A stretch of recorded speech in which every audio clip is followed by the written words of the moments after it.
Hello everyone, welcome back to Crimson Plays, and today I got a really neat little game that I wanted to try out.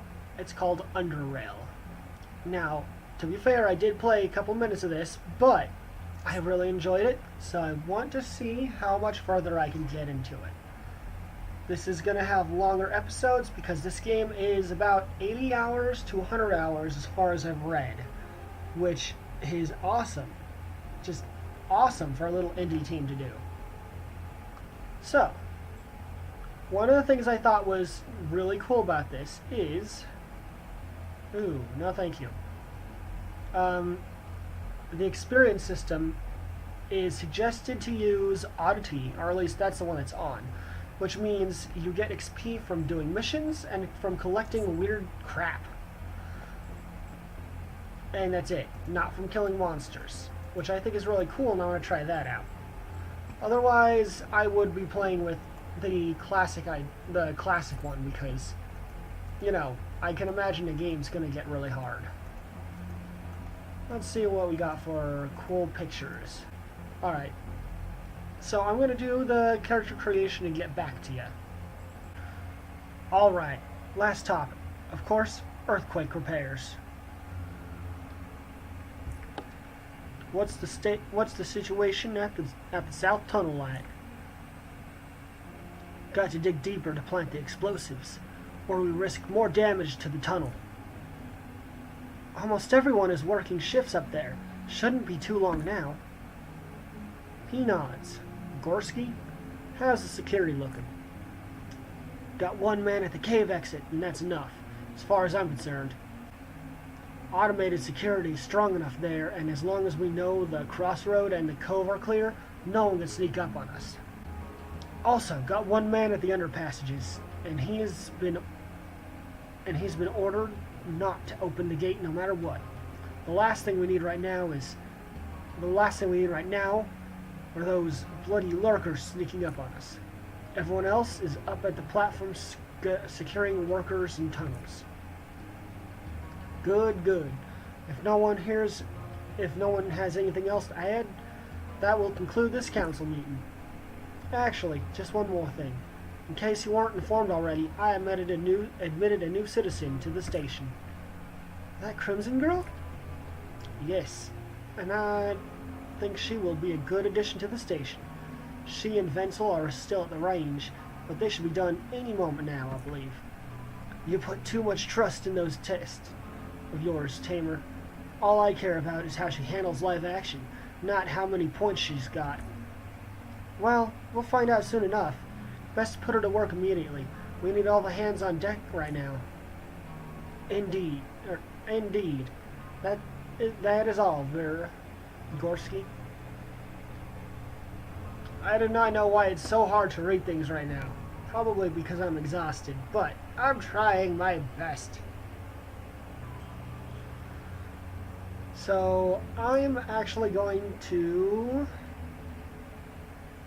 I'm feeling pretty tired. Yeah, I'm going to skip the tutorial because I already did this and I figured out how to play the game. It's not that complicated.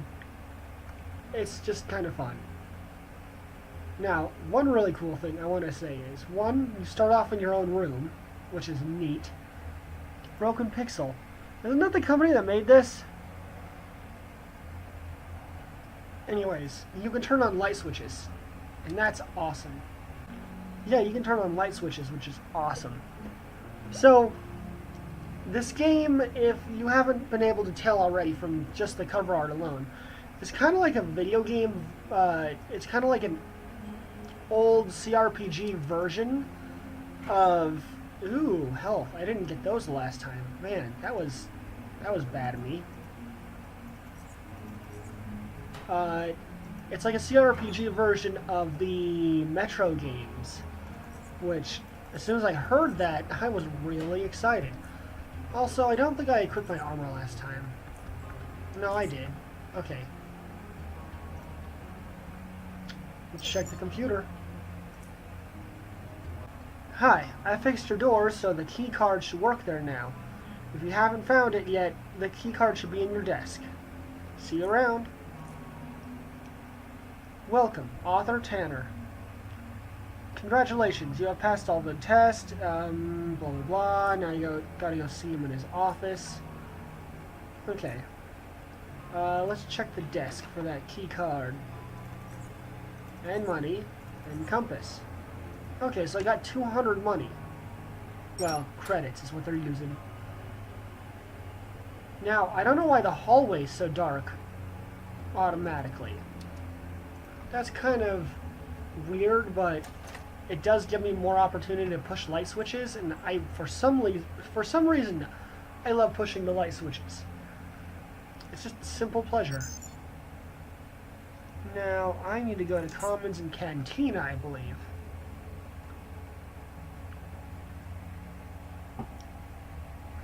I feel like my throat's dying.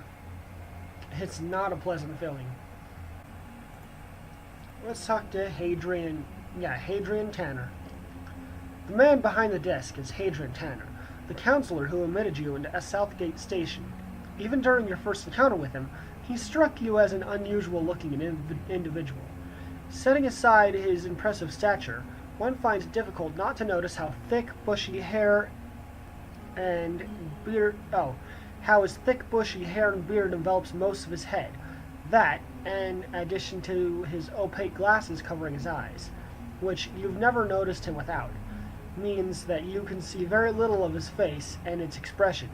His somewhat dirty scavenger outfit, which he wore earlier as well, classes with a clean, finely furnished office, suggesting that Tanner does most of his work out in the field. As soon as he finishes typing, he raises his head and moves to shake your hand. His big hand, tucked into the dark brown glove, makes yours look like that of a child in comparison. And you especially feel his large fingers to be twice as thick as yours. His deep voice feels distant and calming when he addresses you. Congratulations once again, Crimson, and welcome to our small community. You scored very well on our test. No small feat. I'm sure you'll turn out to be a valuable and respected citizen. But more importantly, I hope you'll find peace and kinship here, which are so hard to come by in the chaos surrounding us. I have yet to get to know any other Southgaters, but I have a good feeling I'll fit in with the rest of the crowd pretty well. He nods. I believe so too. People from many different backgrounds reside in the station. Whatever your interests may be, I'm sure you'll find someone who shares them here. I hope the earthquake didn't disturb you much. You were able to get rest a little from all the testing. I hope the earthquake didn't disturb you much and you were able to I got words. I hope the earthquake didn't disturb you much and you were able to rest a bit from all the testing, for you have much work to do today. Events have transpired that require your attention. Are you ready for some field work?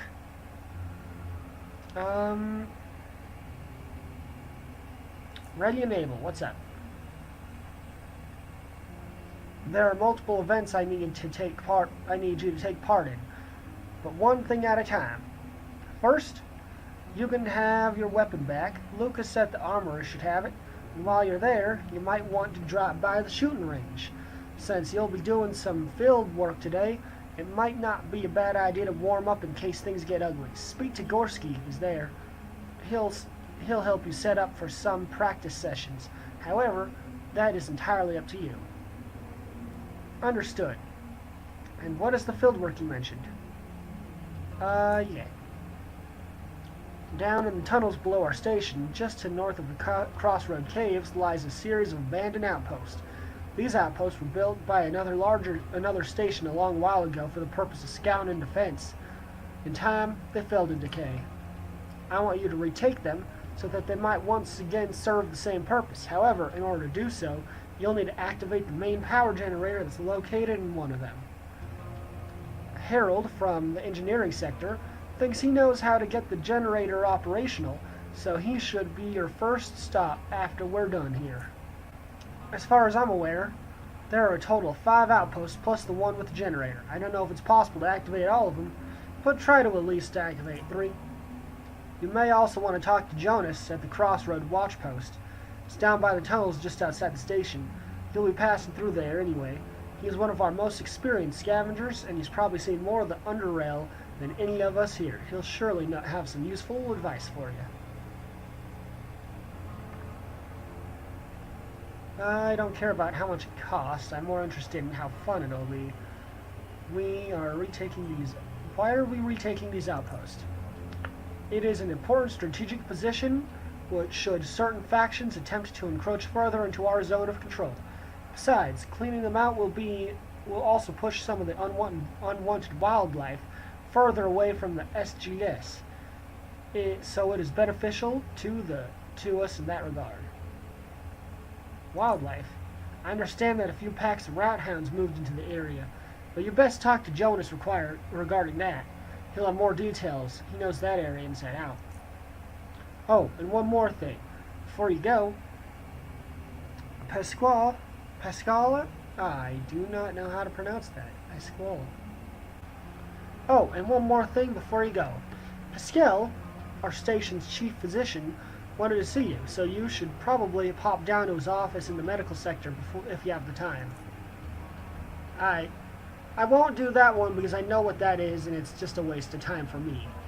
It's about me getting possible psychic abilities, which is a neat idea, but I am not so much interested in the psychic stuff.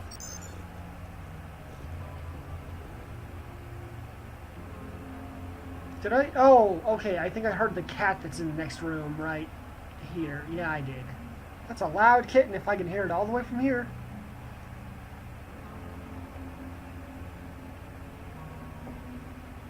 Where is the armory? There we go. Now, this game also feels a little bit like the original Fallouts, and I think that's pretty cool. A short man rises behind his desk with a grenade case in his hand. The heavy case meets the top of the desk with a thud, raising your eyebrows, which in turn makes the man's face turn into a smile. He removes his glove and shakes your hand with a strong, perhaps too strong grip before addressing you. Don't worry, Crimson.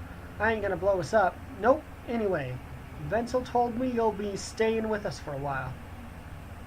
I guess so. Well, friend, make yourself at home. Can I have my weapon back? Of course. It was, yeah, 5mm pistol and some ammo, if I recall correctly, right? This one. He produces a pistol that is in such bad condition people would pay to get rid of it. 5mm? I came here with a 44, man. Then who's... Oh! This has got to be Newton's gun. Heh, my bad. Anyway, here you go. He hands you your weapon.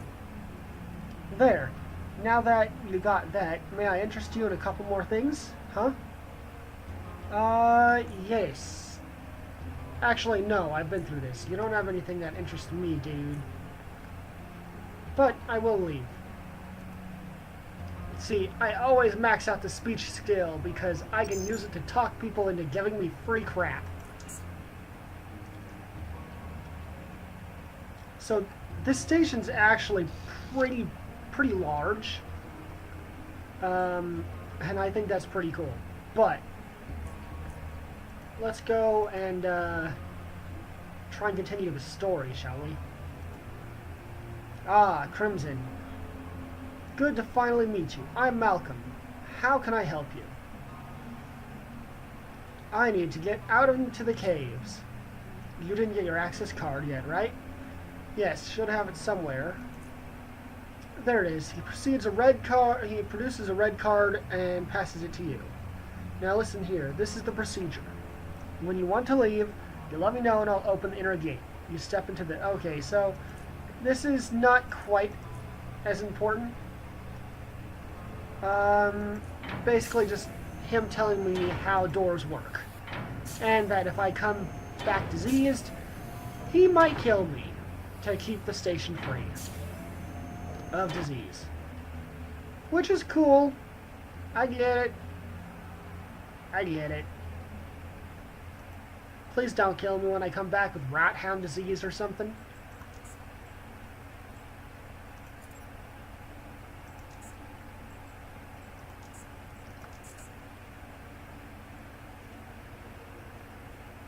Okay, open this. And now we find Jonas. Old Jonas. That's Joe Ennis, sir. Really bad red versus blue memes. Gotta love them.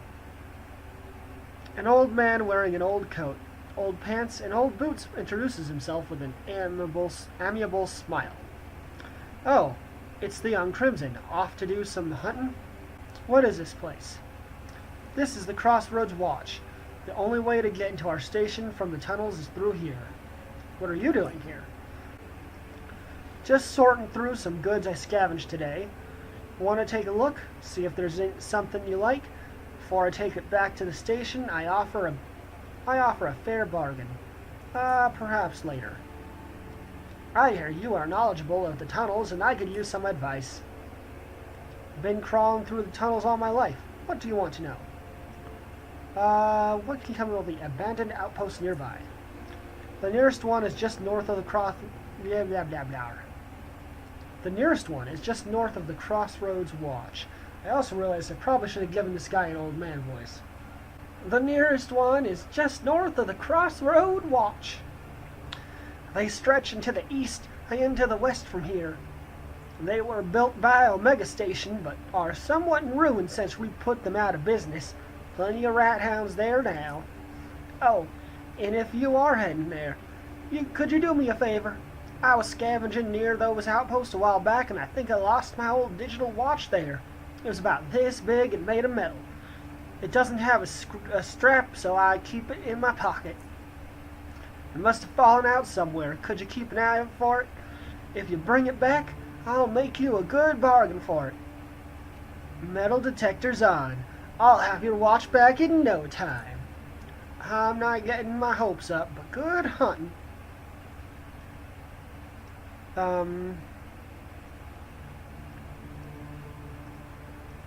How much damage did the earthquake do? Can you tell me a bit about the creatures that inhabit these tunnels?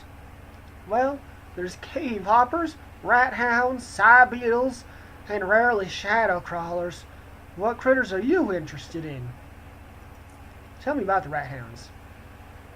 Rat hounds are ugly, smelly, mangy, disease-ridden, dog-sized rats. You can find them anywhere, and if you can't find them somewhere, know that they'll get there eventually. Individually, they are not so tough, but they usually move around in packs, sometimes hordes. They are very good pack hunters, so don't let them surround you. Yeah, I kind of died in my first test run to them. It was bad. I walked around the corner, and all of a sudden, there was like 20 of these guys just attacking me, so I'm going to try not walking around that corner again. Yet. If you're in a pinch, throw flares. They are deathly afraid of fire. Oh, that's really cool. Tell me about cave hoppers. They're harmless little creatures, quite tasty if cooked properly too. You'll generally find them near the lakes and other wet caves, because that's where their favorite food, the lake mushrooms, grow. They can be hard to hunt down sometimes because they're so fast. Because they're fast little buggers. And can crawl through small crevices you wouldn't think they would ever fit in. If you're looking to catch or kill one, best tactic is to hide near a patch of lake mushrooms and ambush them when they come to feed. Side beetles. Now, that's a critter you just want to stay clear of. Scientists call them azure or something because of their blue stripes, but the rest of us just call them side beetles or side bugs for obvious reasons. They're bugs that can sling all kinds of psionics at you. That sounds fun. If you bump into one, you might be able to take it, but it'll literally cause you a headache. If you run into two of them, you better start retreating while you can. At least they're not that fast, so you should be able to avoid them. If you run into 3, it's probably already too late. You see, the weird thing is, not only do they hit you harder when they are in a group, they also start throwing crazier and crazier stuff your way. The more of them join the fight. And if there's also a Goliath around, then you're in psionic hell. If you absolutely must fight them, try to get close and personal. They are not comfortable with exposing their massive brains to sling psionics while people are near them. Not even the Goliaths. Instead, they will either try to gain some distance or just bite you, and their bite is far less dangerous than their psionics. Goliaths have big horns, however, and those can easily go through a man. Side beetles usually hang out around mine shrooms, so if you're in an area that's plentiful, be on your guard. What are these shadow crawlers? Vile, awful insects that crawl around them cave walls, all quiet and sneaky. They surprise their victims by injecting them with a good, healthy dose of paralyzing venom, then retreat to the shadows until the poison makes you stiff as a rail. Then they eat you. He chuckles. Don't start quaking yet, because they are rarely seen in the close vicinity to SGS, but out there, in case you notice things are getting a bit too quiet, be on the lookout.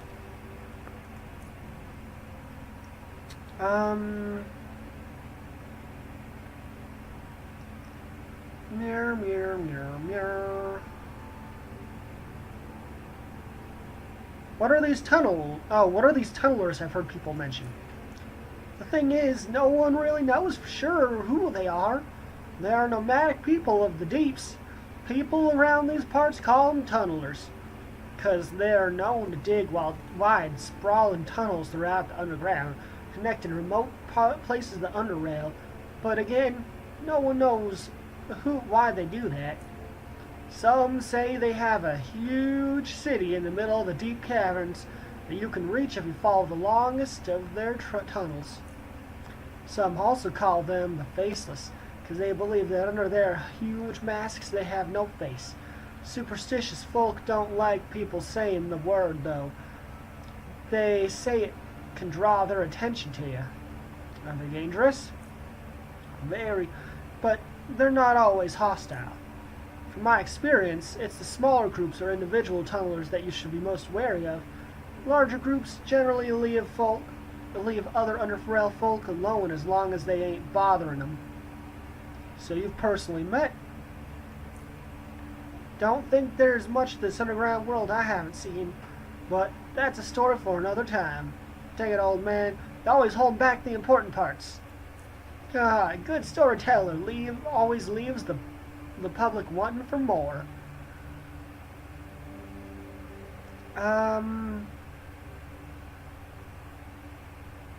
Let's barter. I would like to buy a flare if you got any. I don't think you got any flares. Okay. Not a flare. Okay. So you might be wondering, why would I choose to, not get the psionic powers when psionics should be totally awesome, right? Well, let's put it this way. When you get the psionics, you got a choice. You can either open that door. You can either not have psionics, which is what I do, or when you get psionics, it takes away. As you approach the passage, you can hear faint squeaking sounds coming from up ahead and a pair of red, beady eyes blinking out in the distance. So when you get psionics, it actually takes away a lot of your physical abilities and makes you basically the guy who gets killed in one hit, as far as I understand what they were warning me about. Now, oops, I actually want to use stealth mode, and realize that probably I should reload,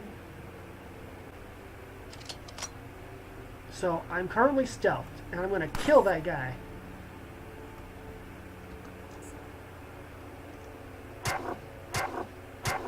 Ow.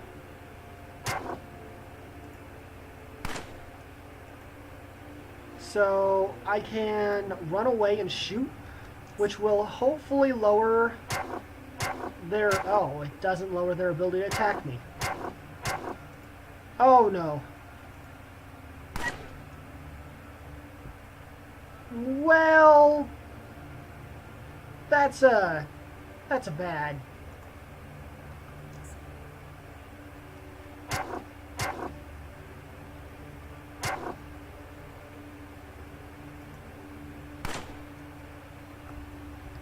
I'm not sure I can... Okay, so I can use a energy hypo, or a health hypo, which does help.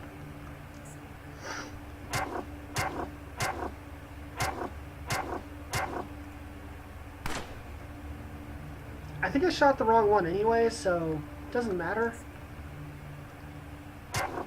Combat in this is going to be intense and difficult, I can already tell. But that's not necessarily a bad thing. See, I like games that actually have some good challenge to them. And I've heard nothing but really good things about this game so far. So I believe that the challenge is warranted, like, you know, a Dark Souls game. Get good. Now I'm in trouble, because I think that used up a lot more of my resources than I really should have. I don't know how much health I actually got.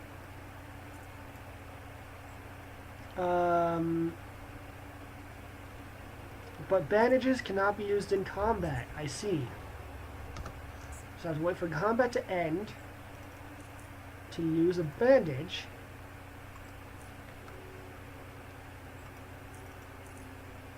On myself. How do I use this? I'm not in combat anymore, am I? Okay, now I'm not in combat anymore. Do I do that? Come on. I got bandages for a reason. I'm afraid I don't understand how to use these. Hold on a minute. Okay, so I just realized that I can't use the bandage because I got too low of health. Which means I need to get more health if I can get in contact with this. I gotta get more health really quick. Okay, let's talk to old Jonas, get some health, and then I think it'll be the end of the episode because I think I've been going on a little bit long. Let's barter. I got some good bartering skills. You don't have anything I need. Oh, great. Okay, well, you know what? I'll get some more health off camera. But if you liked this, like, comment, subscribe, and share with your friends because this game is awesome and we should spread its awesomeness all over the world and get a lot of people to see it and buy it and be like, hey, this game's cool. Wonder if there'll be a sequel ever, because that would also be awesome. I doubt it. Most indie games don't. I'm going on a tangent, but I do like this game. It's really cool. Anyways, as always, thanks for watching and adios.